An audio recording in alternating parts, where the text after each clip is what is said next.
Bonjour tout le monde, ici c'est Daniel de Cultura, Toulon. Bienvenue sur le live de Cultura. Je vais aujourd'hui vous expliquer comment se repérer facilement sur le manche de sa basse. Alors, je pense que vous savez où est le Do. Le Do est sur la corde de La, troisième case. À partir de là, de la case 3, on va développer à partir de la gamme de Do toutes les positions, tous les modes sur le manche. Et vous allez voir que ça va vous faciliter beaucoup de perte de temps sur tout ce qui est improvisation, et surtout ça va m'aider à me repérer très facilement sur le manche. Je vais d'abord vous jouer la gamme de Do majeur, qui est constituée de Do, Ré, Mi, Fa, Sol, La, Si, et je ferme par Do.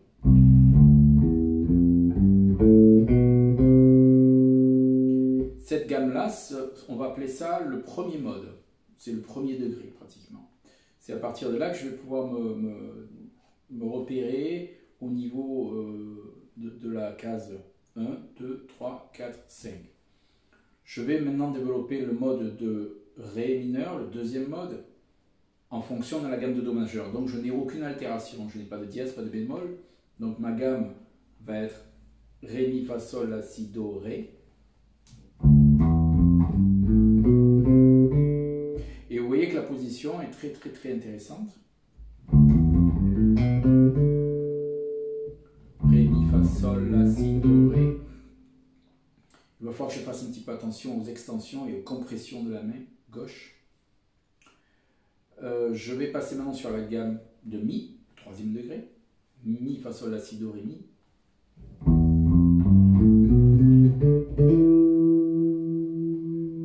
N'ayez pas peur, toutes ces gammes-là, vous les retrouvez sur le site PDF et vous avez pratiquement toutes les grilles et les diagrammes. Alors, premier mode, deuxième mode, troisième mode, j'étais sur la case 7.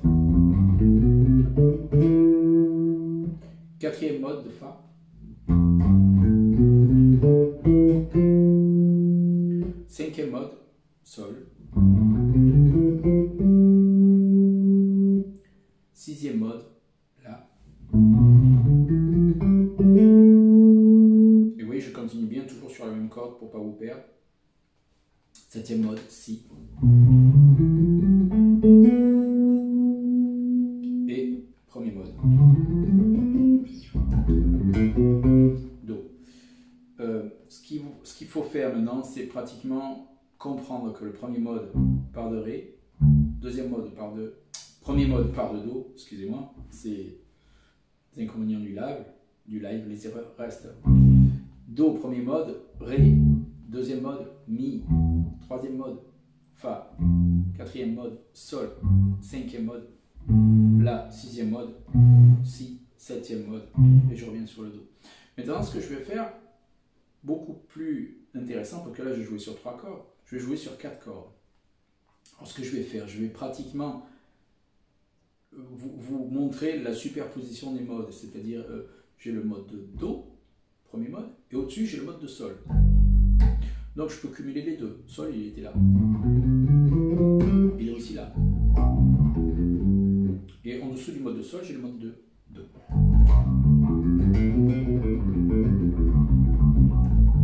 Là, j'ai pratiquement ma gamme de Do majeur sur les 4 cordes. Juste avant le Sol, j'ai mon mode de Fa, donc le quatrième.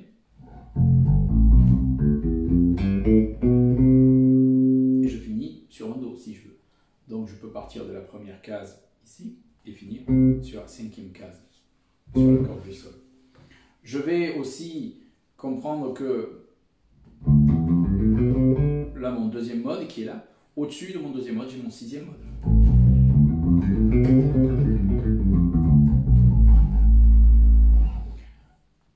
Le troisième mode de Mi, au-dessus, j'ai mon septième mode. Donc mon Mi.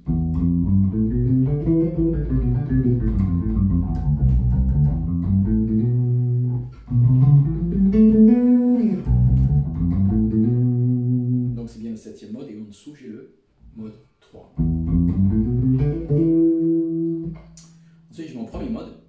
qui est là, il est aussi ici.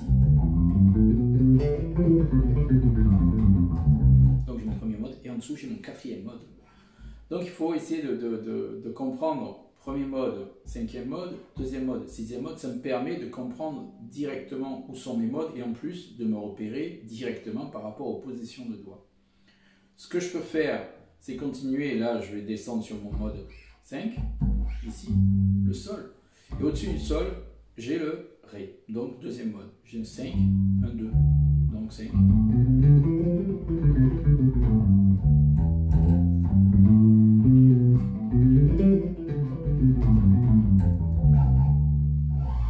Donc mon mode de Do,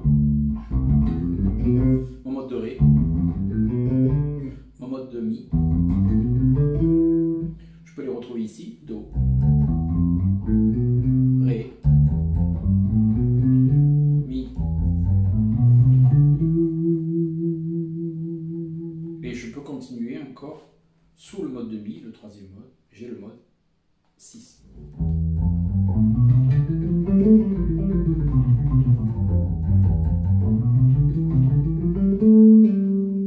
Alors tout ça c'est bien pour s'exercer, mais attention, ne pas tomber dans le piège de jouer vos gammes de haut en bas pour improviser. Là, c'est plus du tout intéressant et c'est vite rébarbatif.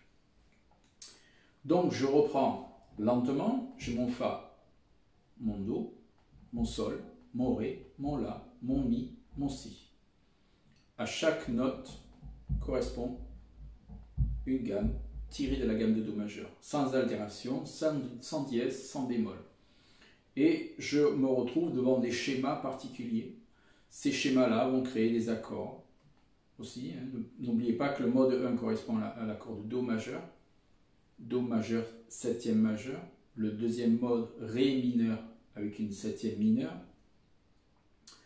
le troisième mode Mi mineur avec une septième mineure, le quatrième mode Fa majeur avec une septième majeure, le cinquième mode Sol, c'est une Sol dominante, une septième mineure, mais l'accord est majeur. Ensuite, vous avez le mode 6 qui est un accord mineur, le La mineur avec une septième mineure, et le Si qui est un accord demi-diminué avec une septième mineure et une tierce mineure. Alors maintenant, ce que je peux faire, c'est explorer ces gammes pratiquement à fond, ces modes à fond. Ce que je peux faire, c'est prendre le premier mode et essayer de voir ce que je peux jouer comme bassiste. C'est un rôle de bassiste soliste. Ce que je peux jouer comme note par rapport à un accord de Do majeur 7. Donc je vais jouer la fondamentale, la tierce, la quinte et je vais jouer la septième majeure. Sur la basse, c'est assez sympa.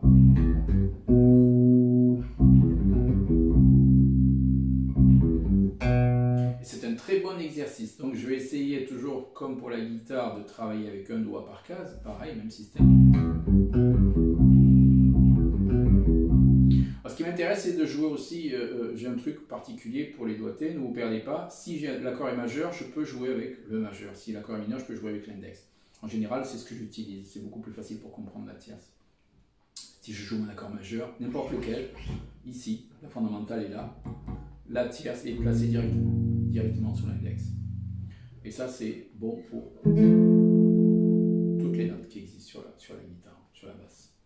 Donc, je vais jouer mon accord en fonction du mode. Donc, maintenant, pour le premier mode, je vous ai joué le Do majeur 7, Do, sa tierce, sa quinte, sa septième majeure.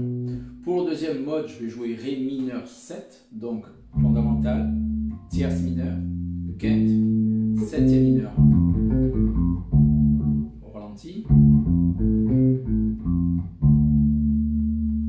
Pour le troisième mode, je vais jouer Mi mineur 7, donc Mi, sa tierce mineure, sa quinte et sa septième mineure.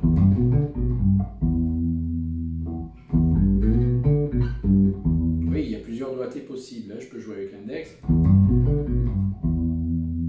ou je peux jouer avec l'annulaire. J'en étais au quatrième mode, Fa majeur 7, fondamentale Fa, tierce majeure, quinte, septième majeure. Donc je reprends ici. Vous voyez ce que j'ai fait, j'ai joué mon premier mode, mon quatrième mode, pardon, Fa, directement sur le mode numéro 1. J'en étais au 4e mode.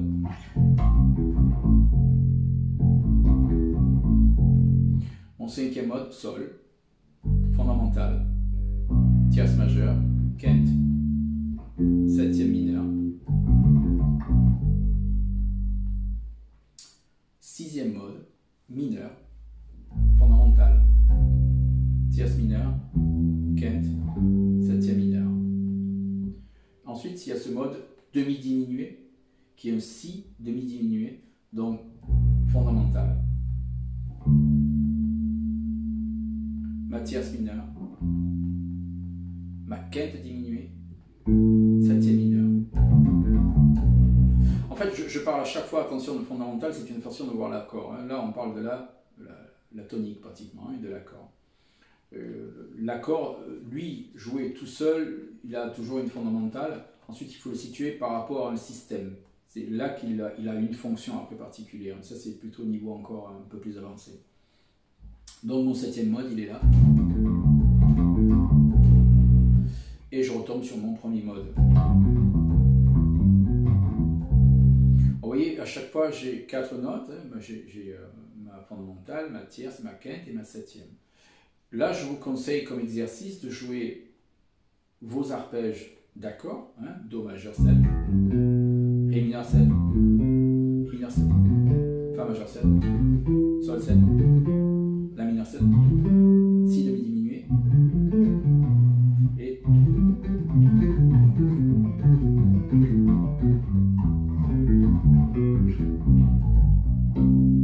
et ça va vous permettre de vous balader pratiquement sur tout le manche de la basse en sachant où vous êtes. Et surtout, pouvoir improviser sur, sur une tonalité particulière, c'est la tonalité de Do majeur. Maintenant, je vais vous faire un petit exercice. J'ai préparé un groupe, je pense que ça va marcher. Je vais vous jouer pratiquement un 2-5-1. 2, on va dire que c'est un Ré mineur 7, on va rester en Do majeur. Ré mineur 7, Sol 7 et un Do majeur 7. C'est parti. Tu es prêt? La machine est prête? Elle est prête. On va voir.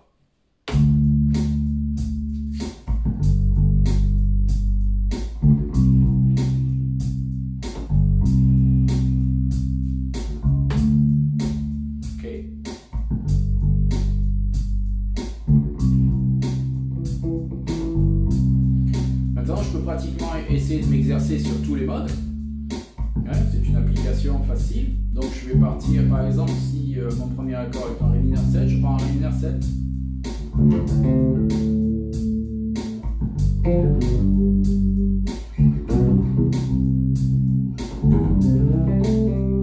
Encore.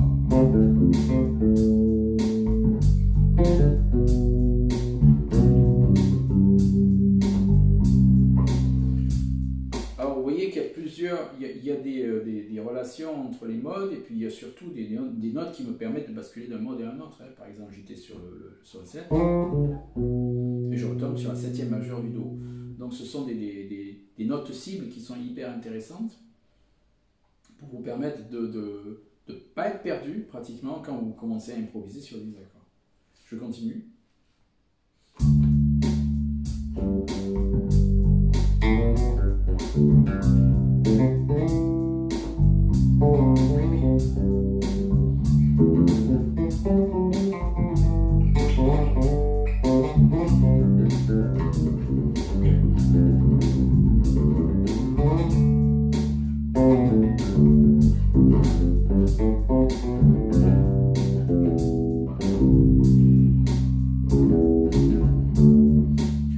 Alors, j'ai joué des notes intermédiaires, des notes de passage, des tensions.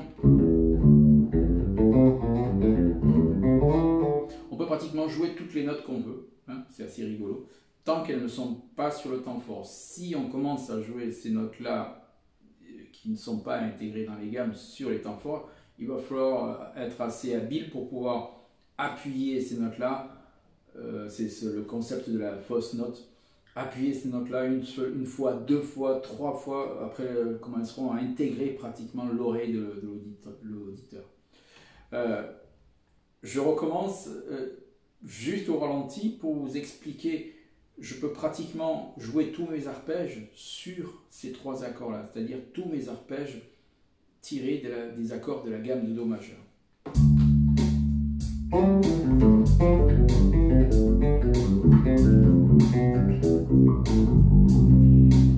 On recommence.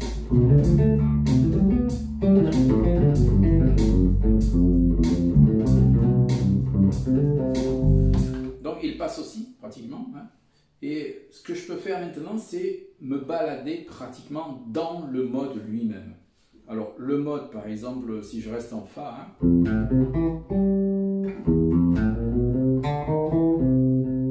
je vais jouer carrément chromatique dans le mode de Fa. Mais il vous faudra faire attention pratiquement aux accents et surtout aux temps forts.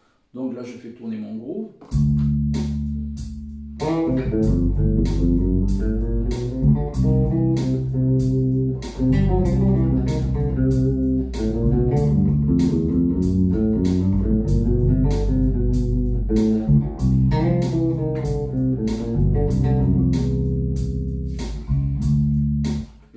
Ça, c'est un petit peu du jonglage, hein, mais il y a une autre méthode, il y a une histoire de travailler les tensions, d'altérer les accords aussi, qu'on verra sur une autre vidéo pour les improvisations un petit peu plus cossues.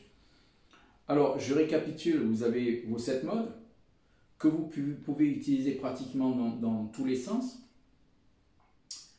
et surtout sur les accords tirés de la gamme de Do majeur. Maintenant, une fois que vous avez bossé cet exercice-là, ce que vous pouvez faire, c'est tout décaler, partir en Do dièse, et ainsi de suite. Donc, il faut, pour arriver à jongler pratiquement là-dedans, il va falloir essayer de ne pas regarder ce que vous faites, surtout écouter, et faites confiance à vos doigts, c'est-à-dire qu'il faut essayer pratiquement de refaire tous vos schémas de mode et de les mentaliser, c'est-à-dire que de dire à votre cerveau de placer vos doigts à tel endroit. Pour vous aider, il faut essayer de faire confiance à ses doigts, surtout. Travaillez votre oreille, encore une fois. C'est votre oreille qui vous dira si vous avez joué juste ou joué faux, pas vos yeux.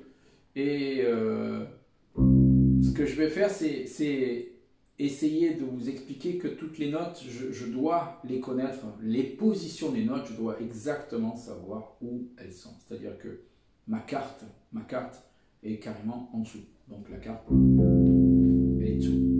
Donc, ma carte est là. C'est la différence avec le piano. Hein.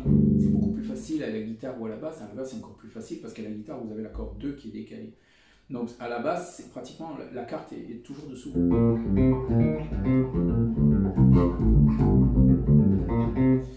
La quinte.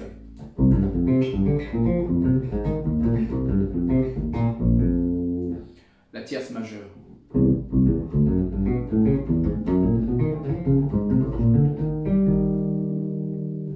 Tierce mineure.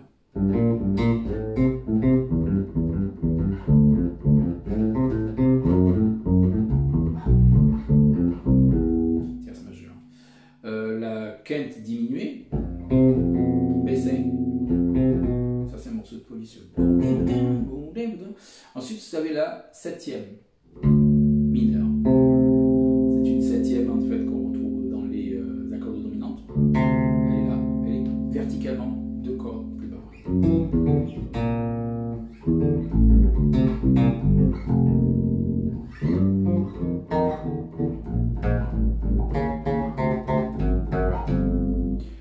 La septième majeure très tendue.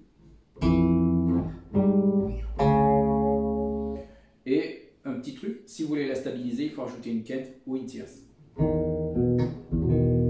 Stabiliser, j'ai rajouté la quinte. Tendu, je rajoute la tierce. Alors attention, les accords à la base, c'est très sensible. Il faut faire un petit peu attention. Il y a des accords qui sont super bien.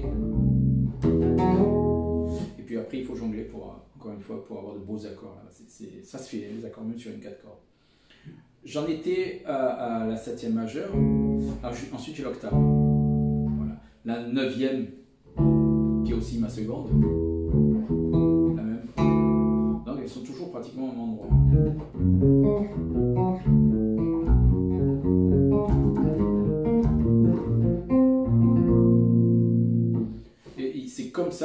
prenant vos intervalles, surtout que vous pouvez dire à vos doigts, bon ben, je joue mon premier mode, alors j'ai une tierce majeure, j'ai une quinte et une septième majeure, j'ai déjà tout pratiquement le modèle. Ensuite, ce que je vous demanderai, c'est d'essayer de rechercher le caractère de la gamme elle-même, reconnaître les caractères des modes, quel est le mode que je suis en train d'entendre, quelle est la couleur de l'accord. Bon, ça c'est du ear training, je crois qu'on verra ça pour une prochaine leçon. Ça fait beaucoup à digérer. N'oubliez pas que les playbacks, je peux vous mettre un petit groove sur Cultura. On va essayer de vous les laisser à disposition pour pouvoir les télécharger et travailler sur des tempos qui sont relativement simples. Ensuite, les exercices, je vais vous les noter sur une petite feuille et vous les aurez en disposition juste après le live. Voilà, je vous souhaite de bien travailler votre basse et restez en forme. À bientôt.